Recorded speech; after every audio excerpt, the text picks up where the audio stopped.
Bienvenidos a una nueva edición de Documentos TV, programa que les ofrece hoy un curioso e interesante reportaje, Los auténticos expedientes X.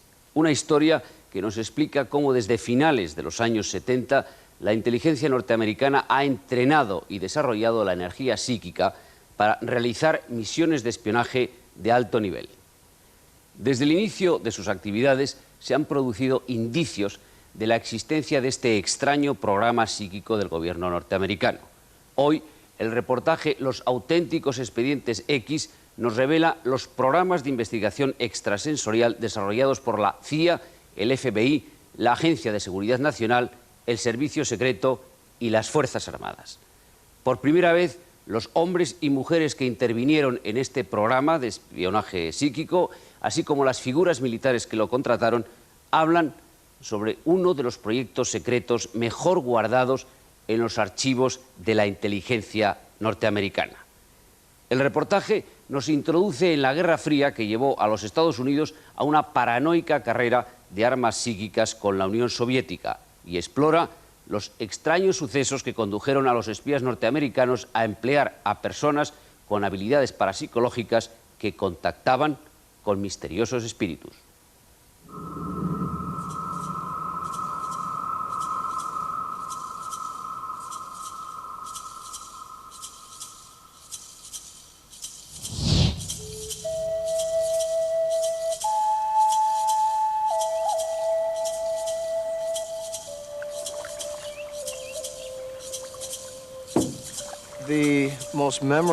Mi experiencia más memorable tuvo lugar cuando tenía 12 o 13 años. Donde yo vivía había un cierto lugar en el que se podían encontrar puntas de flechas y otros artefactos procedentes de los primitivos indios que habitaron el lugar. Una vez en que subí allí solo, olía a humo de acampada y oí ruidos de gente a mi espalda. Pero cuando me volví para ver de dónde procedía todo aquello, para mi sorpresa, el campo arado había desaparecido y en su lugar aparecía una despejada y verde pradera salpicada de tiendas indias. Y había fuegos encendidos, y a los lados de esas tiendas, y de allí venía de allí venían los olores. Justamente entonces todo se disolvió y apareció el campo labrado de nuevo. Entonces me convencí de que es posible acceder a otros tiempos, a otros lugares.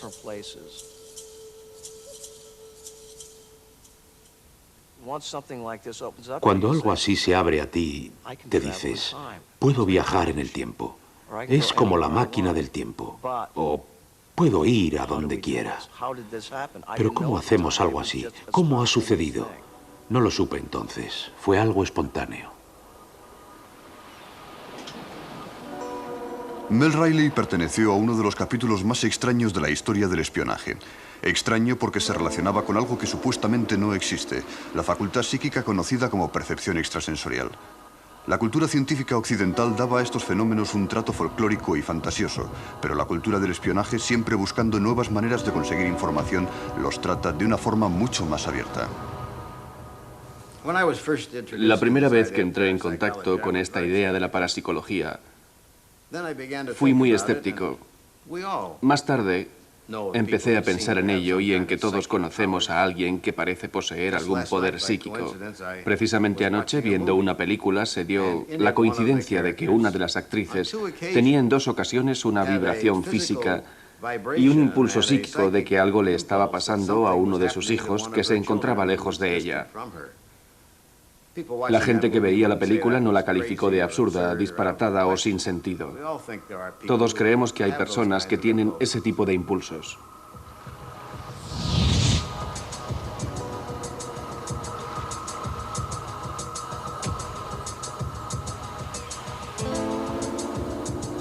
La CIA y otros organismos les han dedicado mucho más que un simple interés. Durante los últimos 20 años han dado empleo a personas con facultades parapsicológicas, personas conocidas como testigos lejanos. Enséñeme el tema.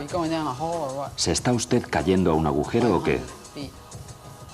150 metros. Hacia arriba la visión de algo debe ser perceptible. Los verdaderos expedientes X. Espías psíquicos de América.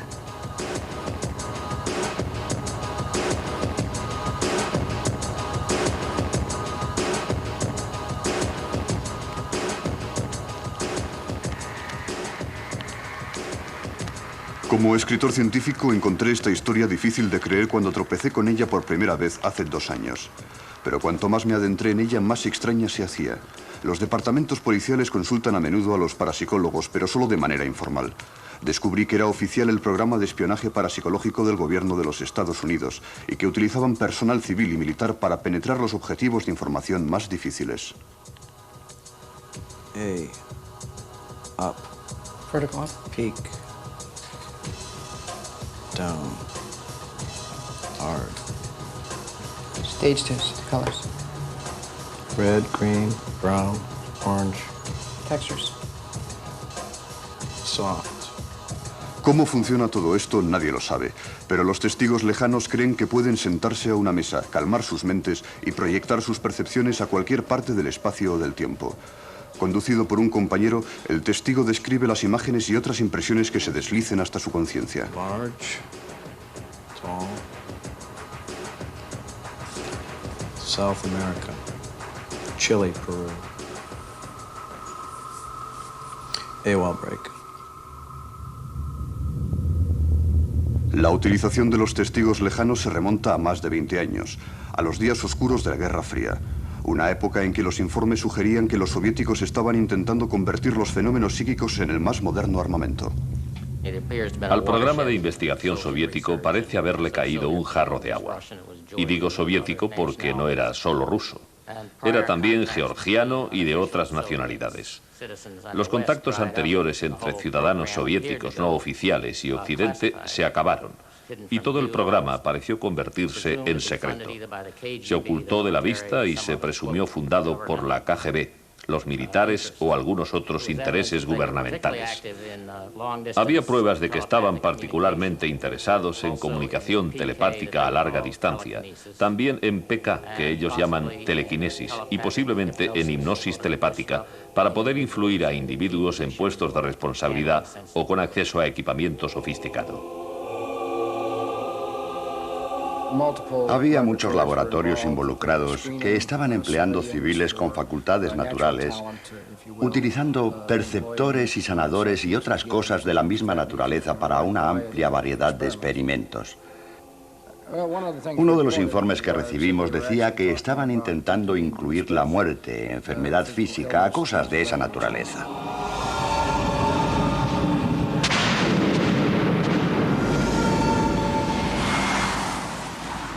Para alcanzar a los rusos, el Servicio de Información de los Estados Unidos acudió al Instituto de Investigación de Stanford en California. Conocido como SRI, este instituto era el segundo depósito de pensar más importante de América, con más de 70 millones de dólares de ayuda gubernamental al año. Allí se trataban frecuentemente proyectos de alta tecnología relacionados con defensa, y por lo tanto parecía un buen lugar para trabajar en secreto en algo tan inusual como esto. El programa lo inició un respetado físico, Hal Puthoff.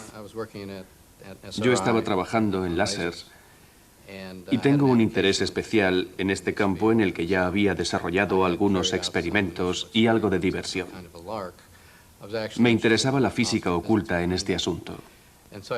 Así que hice circular los resultados de aquellas tempranas experiencias y rápidamente nos contactaron los representantes de varias agencias del gobierno que estaban interesados. Nos pusimos de acuerdo para hacerlo. Pensándolo otra vez, iba a ser un pequeño esfuerzo. No me daba cuenta de que se me llevaría los próximos 15 años de mi vida. A finales de 1972, la CIA le entregó $50.000 a Hal Puthoff para que encontrara una técnica psíquica que pudiera ser demostrada con certeza y, si era posible, utilizada en operaciones. Puthoff enfocó enseguida sus trabajos hacia la percepción extrasensorial como área más firme de la consecución de resultados. Si la operación psíquica pudiera utilizarse acertada y seguramente quien la poseyera podría ser el espía perfecto. Ingo Swann era un psíquico muy popular y fue, por lo tanto, una de las primeras personas que vinieron a nuestro programa. Entonces empezamos a hacer lo que cualquiera haría. Escondimos cosas en cajas, pusimos fotos en sobres y después de algún tiempo se aburrió con todo aquello y nos dijo: ¿por qué me tienen haciendo todo esto? ¿Quieren saber lo que hay en la caja? Ábranla. ¿Quieren saber lo que hay en el sobre? Ábranlo. Creo que están ustedes trivializando mi habilidad. Yo puedo cerrar mis ojos y ver cualquier lugar de este planeta.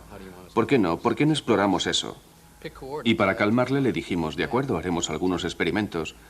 ¿Cómo desea que lo hagamos? Y él nos dijo: bien, elijan unas coordenadas, longitud y latitud de cualquier mapa y yo les diré lo que hay allí. Y entonces comenzó a darnos unas magníficas descripciones de lagos y montañas y otros, y pensamos que podía tratarse de un caso de supermemoria. Se ha memorizado el globo terráqueo. Así que buscamos coordenadas más específicas, como por ejemplo edificios, lagos en grandes regiones, pequeñas porciones terrestres en medio de grandes océanos, y continuó acertando. Reconocimos que existía algo en todo aquello que merecía ser investigado. Cuando le dábamos las coordenadas geográficas, Swan aparentaba un estado mental completamente normal, concentrándose en estímulos visuales y otras impresiones que burbujeaban desde su subconsciente. Cuando el testigo está físicamente en estas coordenadas, puede empezar a experimentar las sensaciones que lo conforman, y estas fluyen como el agua de un recipiente. Se puede confeccionar largas listas de ellas, y en muchas ocasiones entender lo que la visión encierra simplemente por las respuestas de la fase 2. Fue cuando descubrimos que cuando aquello se hacía suficientemente extenso, nuestro sistema natural comienza a describir tamaños y formas, volúmenes y calidades y cosas así. A esto lo llamamos contacto dimensional con la visión, y es cuando de repente los vemos dejar de escribir las palabras que nos explican si hace calor o frío y demás. Entonces empiezan a dibujarlo.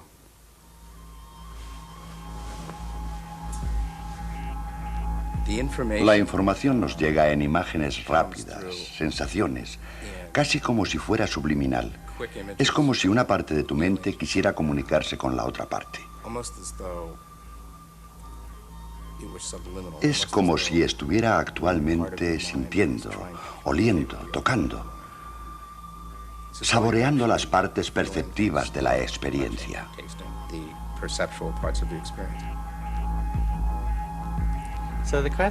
Y es entonces cuando llega la pregunta: ¿puedes ver el exterior del edificio? ¿Cómo entrarás en él? Se puede recomenzar todo el proceso esquematizando de otra forma los contactos dimensionales y los dibujos y cosas de forma que puedas preguntarte: ¿qué hay dentro? El monitor puede decirte: baja 15 metros bajo tierra y allí te encontrarás. En la primavera de 1973 llegó un cambio de rumbo. Half Pudov le contó a la CIA la nueva técnica y rápidamente fue puesto a prueba. Un oficial de la CIA entregó a Pudov las coordenadas de un objetivo situado a unas 3 horas de coche de Washington, un objetivo que no estaba en los mapas. Era la cabaña de vacaciones de un amigo en las montañas de Sierra Azul.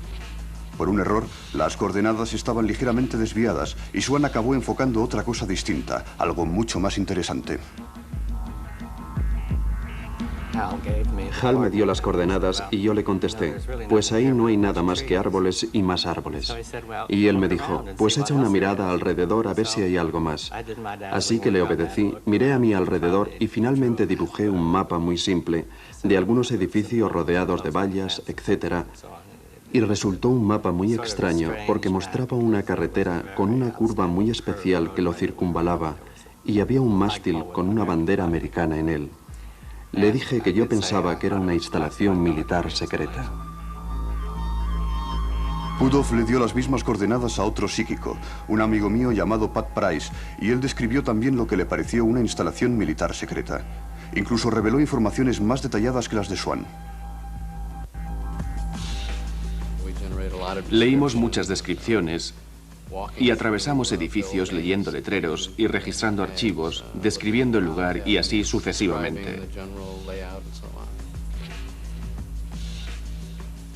Por la propia descripción del testigo lejano, a ellos les pareció que habían tropezado con algún tipo de establecimiento militar y es posible que estuvieran leyendo los nombres de oficiales y proyectos. Debido a que el lugar visionado por Swan y Price era totalmente secreto, el SRI nunca reveló de qué se trataba con exactitud. Pero yo me las arreglé para conseguir las coordenadas originales y encontré la certeza de la existencia de una base del gobierno encerrada en los montes cercanos. Más tarde, desde la cima de un monte lejano y a través de la neblina de un atardecer veraniego, la base fue visible. Respondía a muchas de las descripciones de los testigos lejanos y resultó ser una estación de escucha vía satélite dirigida por la Agencia de Seguridad Nacional más supersecreta de América. No resulta sorprendente que Hal Puthoff continúe en guardia acerca de los resultados. Y aparentemente fue un magnífico resultado porque se nos pidió hacer mucho más y en aquel punto comenzamos a recibir visitas de personas de distintas agencias gubernamentales para participar ellos mismos en visiones lejanas. Nuestros clientes incluían agencias como la CIA, la Marina y la Agencia para la Información de la Defensa conocida como la DIA. El programa recibió un gran golpe al morir Pat Price en 1975, pero Ingo Swann continuó en él y otros testigos lejanos se unieron a nosotros a través de los años.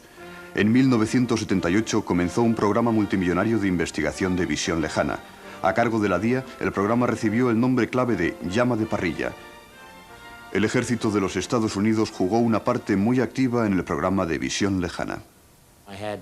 El SRI me envió algunos informes con sus resultados que me dejaron impresionado, particularmente con lo de Ingo Swann, quien fue el único de sus psíquicos con el que tuve contacto cara a cara. Era una manera muy profesional de tratar el asunto. No era una atmósfera espiritista, sino la práctica convencida de visión lejana. Swann decía que casi cualquier persona podía demostrar alguna habilidad relacionada con visión lejana. El general Thompson, director de información del ejército, decidió averiguar lo que había de verdad en esa afirmación. Y un día, en su despacho del Pentágono, sus colaboradores le pusieron un objetivo de visión lejana para experimentar. El objetivo era la estación de trenes de Alejandría. Pero uno de los fenómenos de las visiones lejanas es que uno selecciona el objetivo más interesante que haya en la vecindad y yo elegí el templo masónico.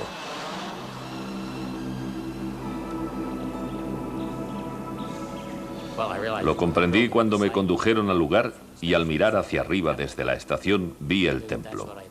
Era lo que yo había seleccionado.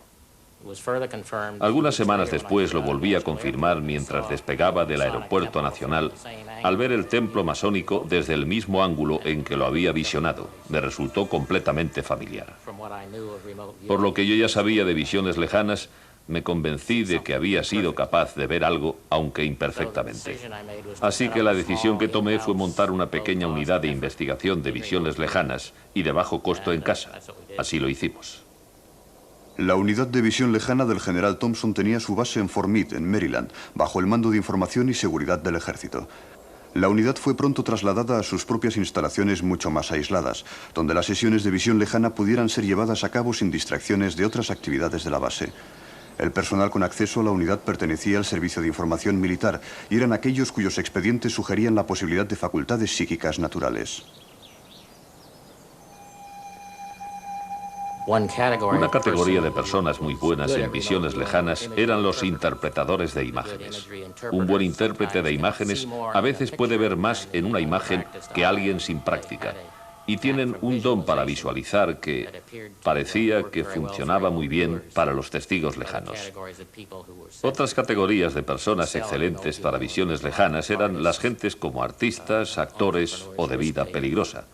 Por la naturaleza del trabajo de información, nosotros ya teníamos gente de vida peligrosa. Uno de los primeros seleccionados para la nueva unidad fue el sargento Mel Riley. Había sido reconocedor de imágenes, experto en el análisis de fotografías aéreas de reconocimiento, pero quizá la mejor calificación que Riley tenía para este trabajo era su historia personal de experiencias psíquicas, como tantos otros que se unieron a la unidad. La gente involucrada con la unidad procedía de varias disciplinas diferentes del campo de la información. Algunos eran agentes de información, oficiales judiciales, cosas de esa naturaleza. Y con frecuencia, muchos de ellos tenían un pasado interesante. Varios habían estado cerca de la muerte. Uno de ellos, naturalmente, había estado en Vietnam y sabía lo que era enfrentarse a los disparos. Uno o dos de ellos pudieron volver a contarlo después de una experiencia en algún momento de sus vidas con lo que identificaron como un ovni. ¿Así que no era el clásico grupo de soldados? Pues sí y no. En 1983 el ejército comenzó a incrementar el número de reclutamientos para la unidad, después de que Ingo Swann desarrollara una técnica especial de visión lejana. Esta nueva técnica, según él, podía hacer a cualquiera tan bueno como el mejor psíquico natural. Uno de los primeros seleccionados para este nuevo y deslumbrador programa de entrenamiento fue un oficial llamado Ed Dames. Ingo Swann fue mi maestro, uno de los más duros y difíciles profesores que yo haya tenido nunca. Lo que él quería que hiciéramos rayaba en lo increíble. Era un perfeccionista. Él no permitía absolutamente ningún error en el desarrollo de nuestros deberes de entrenamiento. Restallaba el látigo constantemente. Era un entorno muy estresante, más estresante que ningún otro programa enérgico de los muchos del ejército en que yo había estado.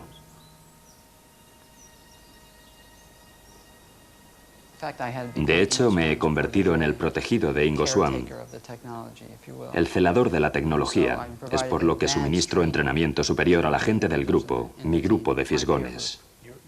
¿Para él eres el caminante estelar? Supongo que puedes llamarme así.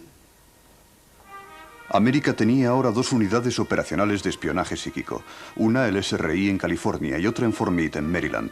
Ambas disfrutaban del más alto nivel de protección suministrado por las agencias de información. Como dijo uno de nuestros diputados más entusiastas, son un sistema de radar de bajo costo y además, si los rusos los tienen, América tiene que tenerlos también.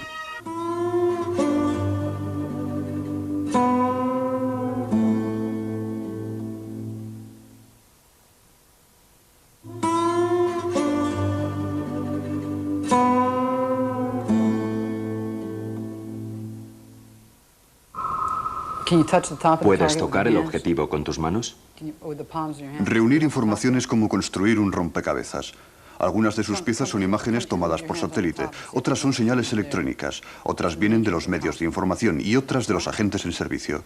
Para sus partidarios en las distintas agencias, la visión lejana era simplemente una forma barata de conseguir otra de las piezas del rompecabezas. De cualquier forma que lo expliquemos, la realidad es que la unidad se creó con objeto de reunir información de manera distinta a la conseguida mediante otros programas de alto nivel.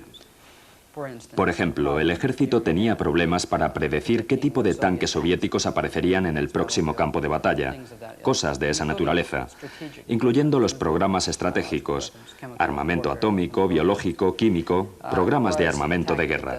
Fue una táctica fruto de la desesperación, un intento de esquivar los sistemas doctrinales de búsqueda de información porque estos sistemas no estaban proporcionando respuestas. Algunos de los testigos demostraban más habilidad que otros en áreas específicas. Uno en particular era muy bueno con personas, localizándolas, describiéndolas, incluso estableciendo su estado mental o de dónde venían, qué estaban haciendo. Las veces en que realmente llegamos a utilizar esto en provecho propio fue contra individuos como Muammar el-Gaddafi. Fue durante la guerra de Libia para determinar su posición y sus movimientos y así poder bombardearle.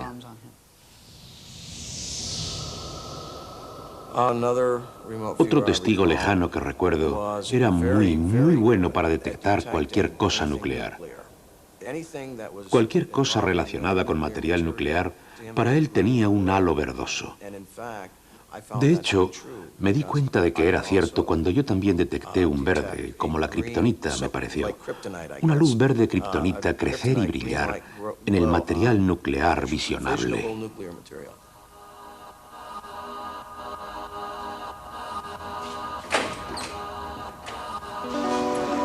Por desgracia, los documentos oficiales que podían corroborar estas aseveraciones son secretos, y por razones de seguridad a los propios testigos lejanos les ocultaron con frecuencia el grado de certeza que habían conseguido. A mí me fue posible conseguir algo de idea de la exactitud de la visión lejana bajo condiciones como las de operaciones reales en Fort Meade. Aviones. En los viejos tiempos del programa de entrenamiento de Ingo Swann, los testigos lejanos utilizaban las coordenadas sobre un mapa para comenzar sus sesiones. Pero eventualmente se descubrió que eligiendo los números al azar funcionaban igual de bien, e incluso sin ningún tipo de números. Parecía ser que a un nivel profundo el testigo lejano sabía cuál era el objetivo asignado sin que se lo hubieran indicado. Las cosas tales como coordenadas o números al azar eran puros rituales. He pedido a Mel Riley que visione un objetivo seleccionado arbitrariamente antes de comenzar la sesión.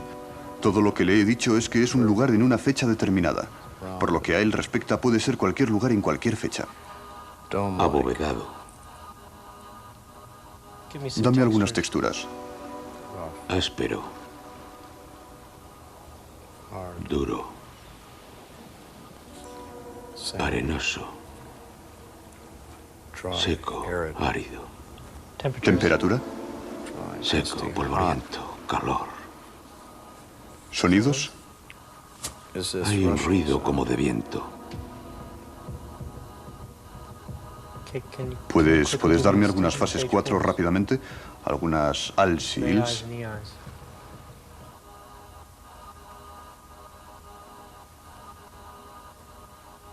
Els. Pánico. Miedo. Confusión.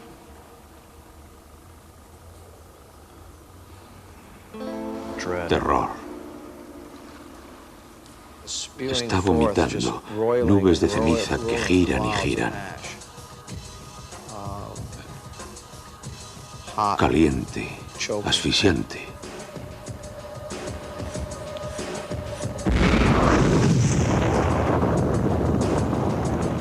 El objetivo era una prueba nuclear llevada a cabo en las Islas Bikini en julio de 1946.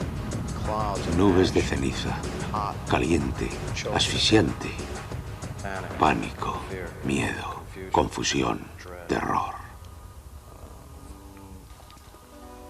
El visionado de Riley no fue perfecto. Le sucede a menudo en visiones lejanas. Describe acertadamente algunos de los elementos básicos del objetivo, pero falla en la descripción más amplia de lo que estaba percibiendo. Una pared de ladrillos, como un volcán. Pero debemos recordar que la visión lejana es solo una pieza del rompecabezas de la información. Si un analista en Washington está esperando encontrar algo en el lugar del objetivo, es posible que lo vea claramente en la descripción que efectúe el testigo lejano, incluso cuando el propio testigo lejano no lo está viendo. En esta sesión el objetivo es un silo de misiles de la base de la Fuerza Aérea de Warren en Wyoming. Riley cree estar describiendo un rascacielos, pero es posible que en su lugar un analista detecte la forma de un misil MX.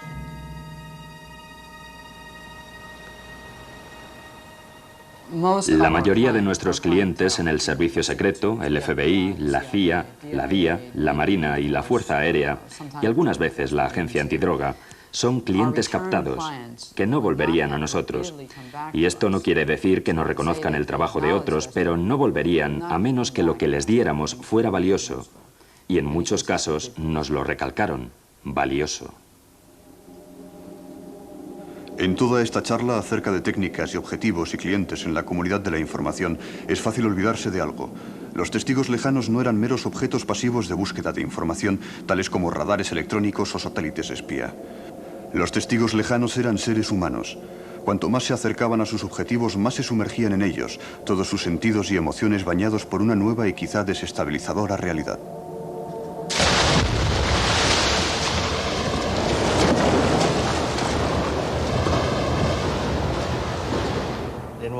Un día preparamos unas coordenadas y el lugar resultó ser un campo de prisioneros. Las construcciones eran del tipo de barracones americanos, 2 plantas. A propósito, no estaba en América y estaba rodeado, metido en un bosque. Todo estaba cubierto por el bosque. Era imposible fotografiarlo desde el cielo con satélites espía o cosas por el estilo. Tenía 3 enormes vallas con alambre de espino guardadas por perros y había una terminal de tren con una vía que llegaba hasta el edificio principal, donde confluía una carretera que también daba la impresión de estar protegida a ambos lados durante un tramo considerable y así sucesivamente. Y allí estábamos sentados cuando dije, bien, esto es un campo de prisioneros, ¿puedes decirme por qué están tan interesados en un campo de prisioneros? Y mi monitor, a quien no nombraré, dijo, bueno, míralo todo a tu alrededor, algo debe de haber ahí. Y entonces vi 2 grandes puertas de ascensores en uno de los edificios y me dije, ajá, muy bien, no pueden subir, por lo tanto tienen que bajar. Y bajé y allá abajo había un mundo completamente distinto, un mundo horrible, terrible. Me encontraba en una estación de investigación biológica llena de monos, perros, caballos y cerdos a los que infectaban con enfermedades biológicas terriblemente infecciosas, y a seres humanos también. Probablemente el campo de prisioneros de arriba servía para retener a descontentos políticos quienes desaparecían. Eran utilizados como objetos. Y ese fue un recuerdo que todavía me hace llorar. Me convirtió en una ruina. Fue la más espantosa de mis visiones. Y debí de gritar y llorar más de una hora hasta que recobré la compostura y la razón. Mi conclusión: no debería de hablar de ello. No puedo identificar el país, pero sé que lo identificaron como lo que era y que fue completamente destruido un par de años después.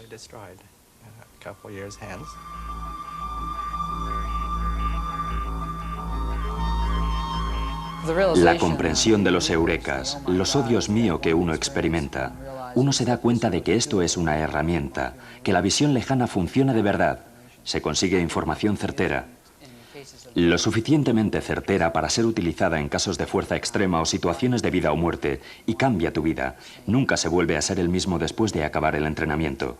Jamás podremos volver a relacionarnos de la misma manera con el mundo que nos rodea, ni con el tiempo y el espacio tampoco. Y las implicaciones son demasiado profundas. Ni siquiera con nuestros compañeros de armas éramos capaces de relacionarnos como antes. Así que echábamos a andar por los pasillos del Pentágono y escuchábamos la música de la zona gris y cosas por el estilo mientras caminábamos.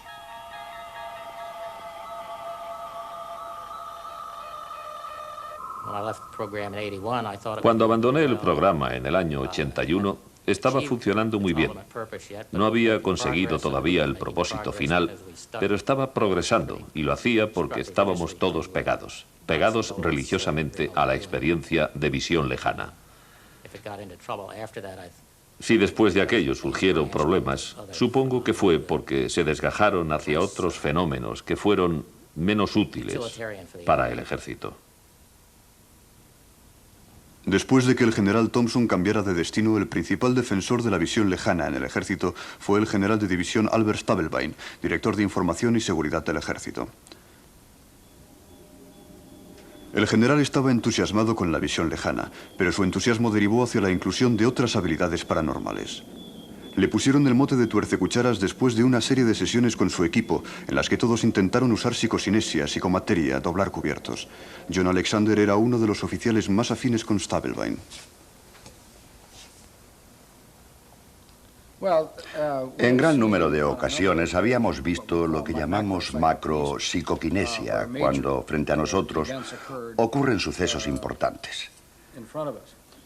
Lo que traigo conmigo son dos tenedores, y lo que hicimos es ponerlos en las manos de individuos, como yo hago ahora, donde no se aplicaba ninguna fuerza física. Estos dos tenedores se acoplaban perfectamente uno con otro, y lo que sucedió frente a un grupo de coroneles y generales, en su mayoría, una persona sin ningún entrenamiento sujetándolos, volvió su cabeza y al hacerlo, este tenedor se dobló 90 grados. Entonces, mientras todos se miraban, el tenedor se enderezó, se dobló y finalmente se quedó como está ahora. Lo vieron unos 30 testigos altamente calificados y, como pueden ver, no se acoplan ahora, sin ninguna fuerza física. Y todo sucedió, como les digo, comprobado por muchos observadores competentes.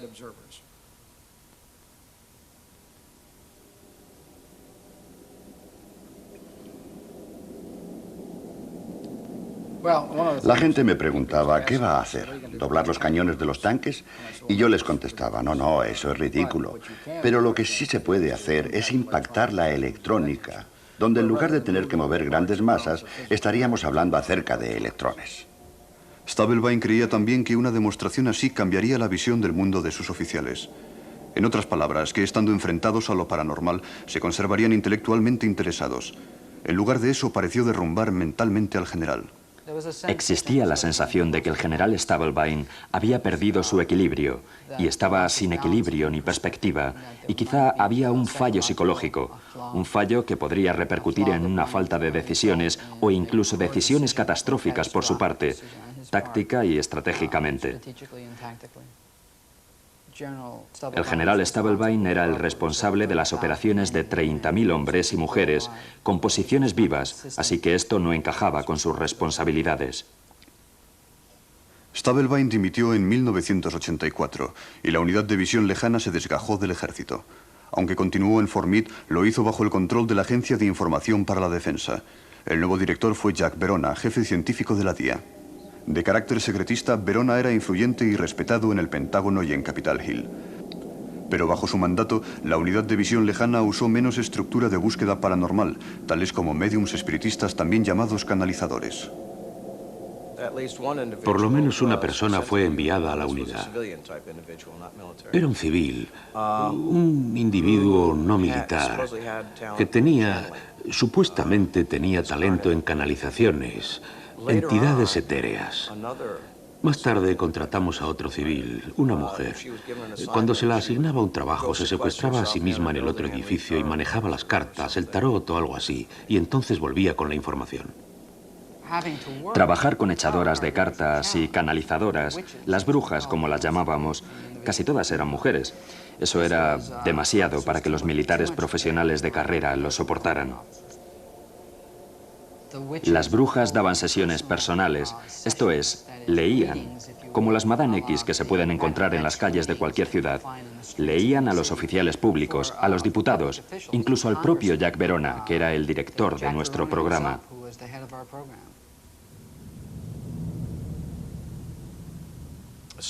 Alguien acuñó la siguiente frase, aunque no estoy seguro de quién fue. Decía así: bien, aquí viene otro a por un francés psíquico. La razón de que alguien lo acuñara como francés psíquico fue porque estas personas llegaban y se marchaban, y estos seres les decían lo que ellos querían oír, lo que les producía placer, naturalmente. Lo que le sucedió a Verona y antes que él a Stubblebine podría parecer dramático, pero para los testigos lejanos el contacto con lo paranormal era inevitablemente el comienzo de una transformación personal. Una transformación que no sabían a dónde podría llevarles. Algunas personas comparan algunas de sus experiencias en visiones lejanas, especialmente las experiencias con profundo contenido de biosituación, donde tú realmente te vas a otro sitio diferente. Otras personas lo compararían con una alteración del estado provocada por drogas. Sin embargo, hay una gran diferencia. Y es que cuando haces visión lejana, siempre tienes el control. La visión lejana no produce efectos colaterales duraderos, más que el hecho de que pueda cambiar toda tu vida y tu apariencia, el universo, el mundo y las cosas a tu alrededor.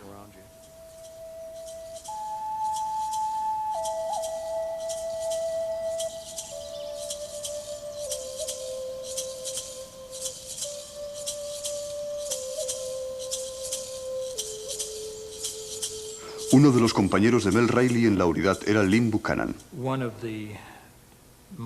Una pequeña consecuencia de esto realmente puede ser grande. Es que si tu esposa, digamos que no está lista para su nuevo marido, es posible que surjan problemas maritales y todo eso. Mi mujer es extremadamente tolerante con todo esto y me ha apoyado siempre. Probablemente haya sido la mayor ayuda que he tenido. De vez en cuando, si yo empiezo como a divagar con la personalidad nebulosa, ella me clava al suelo y me dice: ¿sabes? Te estás volviendo un chiflado. Siempre he tenido que ponerle los pies en el suelo. Es una parte de mi responsabilidad en el matrimonio. Hubo momentos en que la misión en que estaba trabajando se volvió particularmente exigente con él, y entonces tenía la tendencia a obsesionarme un poco. Y entonces yo tenía que intervenir y meterme por medio diciendo: esto se está poniendo absurdo. Como resultado a la permanencia de Lynn en el campo de la visión lejana, hicimos amistad con gentes que seguramente no hubiéramos conocido de otra manera. Hace aproximadamente 1 año y medio fuimos juntos a una convención y hubo bastantes ponentes y diferentes ideas que se presentaron en el campo psíquico. Allí formaron una reunión para doblar cucharas o de psicoquinesis. Al final acabé doblando el cuenco de una cuchara, que se supone que es una de las cosas más difíciles de hacer, porque te enfrentas al material de la cuchara que está natural en ella. A pesar de las aparentemente terribles posibilidades de la psicocinesis en la visión lejana, los Buchanan mantuvieron un sentido humilde y poco a poco se transformaron juntos. Otras parejas no tuvieron tanta suerte. Ed Dames y su mujer están tramitando su divorcio. Se volvió más y más obsesionado con el tema. Y entonces, él trabajaba mucho, largas horas. Y me advirtió que era preferible que me transformara con él, o que si no, él me dejaría atrás. Con frecuencia me dice que está tratando de hacer un hueco en la historia y cambiar la humanidad. Tenía esa gran idea. Así que si le decía, bueno, es que no puedes hacer cosas normales, entonces se enfadaba mucho conmigo. Su mayor interés eran los extraterrestres, los ETs. Esa es su obsesión. Yo era, no sé, me aburría el usar las tecnologías contra los objetivos militares normales y estratégicos. Comencé a dirigir operaciones de entrenamiento avanzado. Por ejemplo, determinar la situación del Arca de la Alianza, el Arca de Noé, actividad de ovnis. Estas eran las clases de cosas que realmente eran muy interesantes, la sal de la vida, si me comprenden. ¿Qué podíamos hacer con esta información? Bueno, no podíamos comentarlo con la Comisión de Seguridad o con nuestros superiores porque ya era lo suficientemente complicado tal como sucedía por las razones que ya he mencionado. Así que empezamos a efectuar operaciones continuadas contra este tipo de enigma. Esto es, seguimos las investigaciones bajo las reglas del entrenamiento superior y lo guardábamos para nosotros.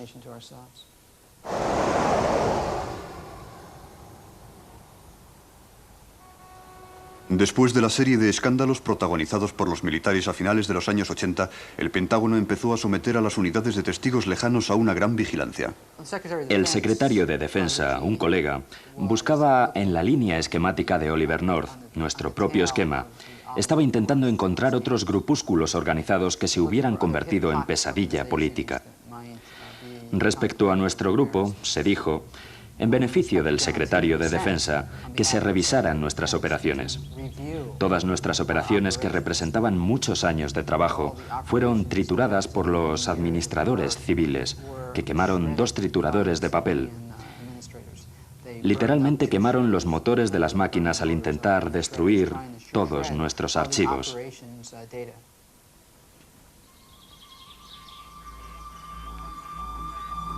Los testigos lejanos decían que no se les permitía acceder al conjunto, pero no parecía serles muy favorable y además, en cualquier caso, la Guerra Fría ya había terminado. La unidad empezó a declinar. Con el paso del tiempo, el programa del SRI acabó deteniéndose por completo. Los testigos lejanos continuaron siendo utilizados por las agencias de información, por ejemplo, para asistir en la búsqueda de los misiles Scud en la Guerra del Golfo, pero muchos de ellos se dedicaron a las consultas privadas. En los comienzos de este año, los pocos testigos lejanos que quedaban en la DIA fueron trasladados desde el viejo edificio en Fort Meade. Su paradero actual y el futuro del programa nos son desconocidos.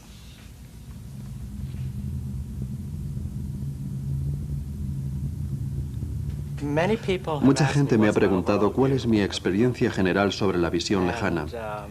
Y ha sido la madre de mis sorpresas, desde el comienzo hasta el final, incluso hasta el día de hoy. Todo el asunto es una sorpresa porque es como si hubiera ocurrido 50 o 100 años antes de cuando realmente ocurrió. ¿Saben? Es como un anticipo de algo que puede ocurrir. Emerger en una civilización preparada para tratar filosóficamente con el hecho de que la raza humana posee facultades desconocidas y subdesarrolladas. Pero ahora ya no veo el futuro para ello, debido a todas estas mezclas de condicionantes. Por lo que respecta al futuro de la parapsicología aplicada a la información, No creo que tengamos un lugar importante para ello. Pero al mismo tiempo, ninguna agencia de información volvería la espalda a lo que podría ser una valiosa fuente de información. Así que mientras que yo esté en la CIA, querré que se les vigile para saber lo que está pasando. Bueno, yo creo que incluso si no hubiéramos tenido éxito hasta ahora, y si el ejército no nos hubiera abandonado como lo ha hecho, yo seguiría siendo partidario de la continuación como lo fui originalmente. Hay algo en ello que no podemos explicar, pero que funciona, y si pudiéramos hacerlo funcionar con más precisión y fiabilidad, habría montones de cosas que podríamos hacer con ello. Hola, ¿cómo estás? Muy bien. Me sería imposible la comprensión total de esta historia de visión lejana sin haberla probado yo mismo. Y lo hice, entrenando durante varias semanas con Ingo Swann, aprendiendo las técnicas que él utilizó y con las que entrenó a muchos otros hacía 10 años. Over, down, B, don't know, stage 2s, blue, white, Correct. brown, Correct. warm, Correct. smell Correct. of minerals, Correct. sulfur, etc. Algunas veces durante nuestras sesiones de entrenamiento me preparaba coordenadas cartográficas y recibía información durante toda la sesión, pero en otras ocasiones no tenía esas coordenadas ni monitor que me devolviera información, lo que me convertía en un ciego total con respecto al objetivo en conjunto. Y dejando un poco de lado la precisión, conseguía describir los objetivos bastante bien y con bastante frecuencia como para convencerme a mí mismo, al menos, de que la visión lejana no es una ilusión. Rising, Correct. steam, Correct. vapor, Correct. Water. Correct. I'm going to ask you to review your data. There's white, there's motion, there's falling, there's crusted stuff, hard crusted stuff, there's smell of minerals, sulfur, water, trickling and hissing noises. This has all the signs of some kind of hot springs. Okay, well, I just was going to do an AOL, which is geyser. Okay. We'll end.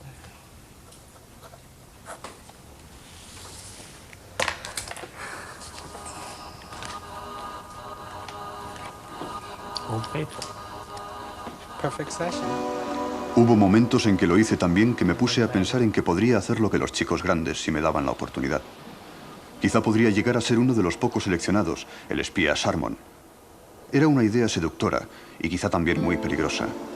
¿Sería yo capaz de absorber la transformación personal que conllevaba la visión lejana? Quizá no.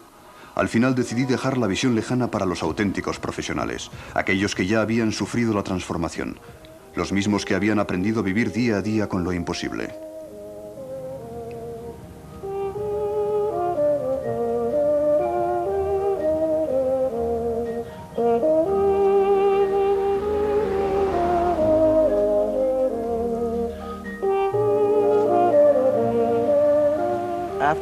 Después de muchos años en visión lejana, por lo menos 20, tengo la tendencia a visionar constantemente. No es algo para lo que tenga que sentarme y esforzarme activamente. No necesito sumergirme en ningún estado de trance nunca más. Se ha convertido en parte de mí mismo, en parte de mi vida.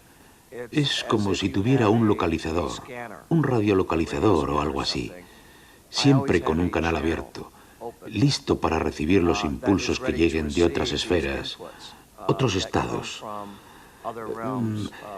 Estado psíquico, supongo que podría decirse. Incluso cuando conduzco el camión o algo parecido y no me encuentro en estado de trance, este es mi estado normal ahora, ¿sabes? Las señales pueden llegar a mí según estamos aquí hablando. Simplemente las anoto en la mente y las proceso después. ¿Qué señales? ¿Qué clase de señales? ¿Quién sabe? When it's late in the evening, I climb up the hill and survey all my kingdom while everything's still. only me and the sky, and an old whippoorwill singing songs in the twilight on Mockingbird Hill. Tra-la-la, twiddly-dee-dee, it gives me a thrill to wake up in the morning to the mockingbird's trill. Tra-la-la, twiddly-dee-dee, there's peace and goodwill. You're welcome as the flowers on Mockingbird Hill. Eran los protagonistas de esta historia casi increíble. Personas con una visión que en determinados momentos se puede necesitar en la vida, esa visión lejana que nos permite a veces y con los pies en la tierra ver lo que hay en el bosque de nuestra cotidianeidad.